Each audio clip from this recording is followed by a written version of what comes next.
bagaimana menurut kita tentang bencana-bencana yang terjadi di Jawa Barat. Bunda pernah katakan ini mungkin masuk dalam 3 ranah pemahaman. Pertama, untuk orang-orang yang beriman yakinkan ini ujian. Bahkan boleh jadi banjir yang terjadi, longsor yang terjadi ini belum sedahsyat banjirnya Nabi Nuh. Ya Cik ya, longsor yang terjadi nggak sedahsyat hancurnya tempat seperti dahsyatnya ditenggelamkannya umat Nabi Lut oleh tanah maksudnya. Nah, jadi untuk orang-orang yang beriman ini ujian, karena memang tolak ukurnya kita menarik dari peristiwa-peristiwa di zaman para rasul juga sudah Allah turunkan hal-hal seperti ini. Tapi untuk orang-orang yang munafik, yang ragu-ragu tentang kebenaran hukum-hukum Allah, ini teguran. Ditegur. Kenapa? Karena mungkin manusia dengan merasa punya kecanggihan ilmu, kecanggihan teknologi, kelebihan kapasitas dan fasilitas, boleh jadi kemudian merusak ekosistem alam. Yang semestinya tanah itu untuk pohon, karena pohon mah lamun dijual sekian puluh tahun gede baru sekian puluh juta, mending pakai tempat wisata tina tiket foto nawai ada piduiteun tah eta teh merusak ekosistem alam.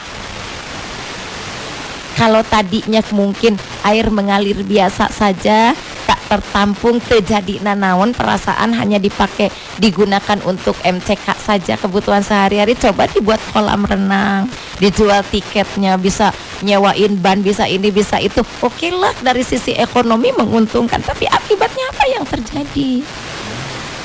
Ya, nah untuk orang-orang kafir ini sudah tidak diragukan lagi, ini siksaan. Kenapa disiksa? Kapan orang-orang kafir keluar dari koridor-koridor aturan Allah, di mana Allah mengatakan bahwa kami jadikan bumi ini untuk sebagai libasa, untuk jadi apa namanya, tempat di mana kita bisa melakukan dan merasakan bagaimana kasih sayang Allah. Ternyata dirubah dan kalian tidak mau bersyukur terhadap nikmat-nikmat Allah. Ya waya, nah etama siksaan. Kalau orang diingatkan sudah tidak nurut punten, kawan-kawan dimanapun para pendengar PR, kalau kita misalnya gini, kita punya anak terus diarahin gini nggak nurut, diarahin itu nggak nurut, minimal kan disentak mah ya kan, minimal ku orang teh dididik dengan tidak dikasih uang jajan, tidak disapa, tidak di ini di itu, minimal begitu. Nah jadi caranya Allah juga mengingatkan untuk bentuk siksaannya minimal. Jadi ini tuh baru minimal. Coba kita lihat yang maksimalnya. Kumaha bun?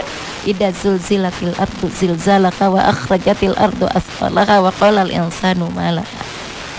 Kemarin Bunda lihat juga jembatan kuning ambruk, di mana sih?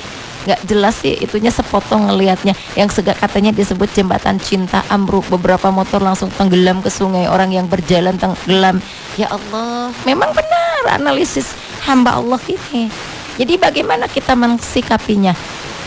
Coba tengok surat Al-Baqarah ayat 156. Alladzina idza asobatkum musibah qalu inna lillahi wa inna ilaihi rajiun.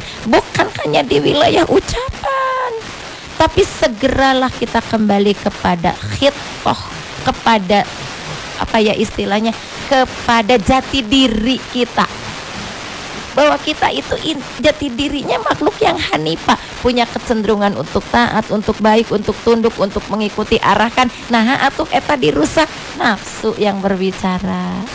Nah atuh eta dirubah, nafsu yang berbicara. Nah jadi innalillahi wa inna ilaihi rajiun itu satu sikap yang harus segera kita lakukan, bukan sekedar di wilayah ucapan, tapi di wilayah aksi. Segera sadar, menyadari, kembalilah pada tugas hanifah untuk membentengi diri dari hawa nafsu, sehingga lahir ekosistem atau perubahan atau penjagaan terhadap ekosistem kehidupan. Itu ya kalau Bunda melihat